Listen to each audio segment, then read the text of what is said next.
तुम्हारी आवाज में जितना मैंने अभी तक नोटिस करा ना, तुम एक ही लेवल पे बोलती हो जब तुम बात करती हो। यू नो जो तुम बोल रही हो, तो एक्सप्रेशन आना ना, एक्सप्रेशन और मॉड्यूलेशन उसी को बोलते हैं जब वो रिदम ऊपर नीचे जाता है।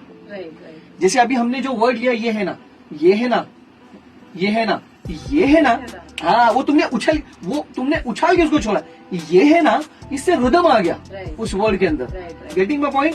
तुम्हारा यही कंसर्न था, राइट? जब तुम आने से पहले नहीं आ रहा था पहले, अब थोड़ा समझ में आने लगा कि कहाँ नहीं आ रहा, कहाँ आना चाहिए। जैसे एक्चुअली हमने क्यों लिया वर्ड दोबारा, एक्चुअली वो फट से चला है एक्चुअली, हाँ, और प्लस क्लैरिटी। एक्चुअली वो word, देखो छोटे छोटे वर्ड्स है बट कितने मायने रखते हैं when it comes to voice over and dubbing.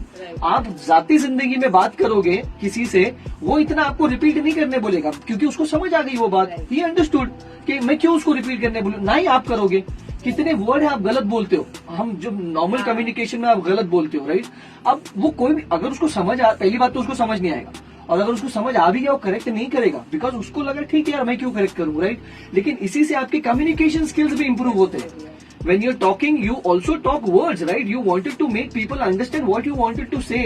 अगर तुम उसको रिलेटिवली अच्छे से नहीं बोल रहे हो तो वो सामने लोगों को समझ ही नहीं आएगा, राइट? और मैं तुम्हारा वही चीज पकड़ा हूं और मैं तुमको उसको उसी को मैं तुम्हारा रिदम लाने की कोशिश कर रहा हूँ, क्योंकि मैंने जितने बार तुमसे फोन पे बात करी है, ऐसी बात करी, तुम एक ही नोट पे बात करती हो, राइट? और मुझे उसमें उतार चढ़ाव लाना है। तो हम अभी स्क्रिप्ट भी वैसी करेंगे, हम अभी वीडियोज भी। तो यही मुझे एक एडवांटेज मिलता है जब मैं 1-on-1 करता हूँ, क्योंकि अभी आपके लिए ये चीज जरूरी है, किसी और के लिए कुछ और होगा, किसी और के लिए कुछ और होगा।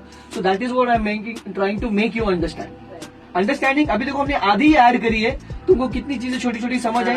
अब हम और करेंगे और आगे जब हम कैरेक्टर डब करेंगे तो तुमको और समझ आएगी, गॉट इट? और जहां पर भी नहीं समझ आया मुझे पूछो, जैसे तुमने अभी मुझे पूछा सर ये क्यों लिया वापस, I will explain you. This is a very good point and artist should know कि वो क्यों कर रहे हैं हम दोबारा वापस। तो कहाँ ठीक करना है वो पता होना चाहिए। एग्जैक्टली कि तुमको, और ठीक कब करोगे जब तुमको तुम्हारी गलती समझ में आएगी। अगर तुमको तुम्हारी गलती नहीं समझ में आ रही है तो फिर करेक्ट ही क्या करोगे तुम? अरे बोले भाई मैं तो सही कर रही हूँ, सर गलत बोल रहे हो, यू नो। और ये हमारे साथ भी कभी कभी ऐसा होता है कि हमको समझ ही नहीं आ रहा, तो हमको समझना बहुत जरूरी है और उसके लिए एक आर्टिस्टिक माइंड डेवलप होना बहुत जरूरी है। And that is what we will do here. Done? पक्का समझ में आया? नहीं समझ में आया तो 10 बार पूछने का, झिझकने का नहीं, ठीक है ना?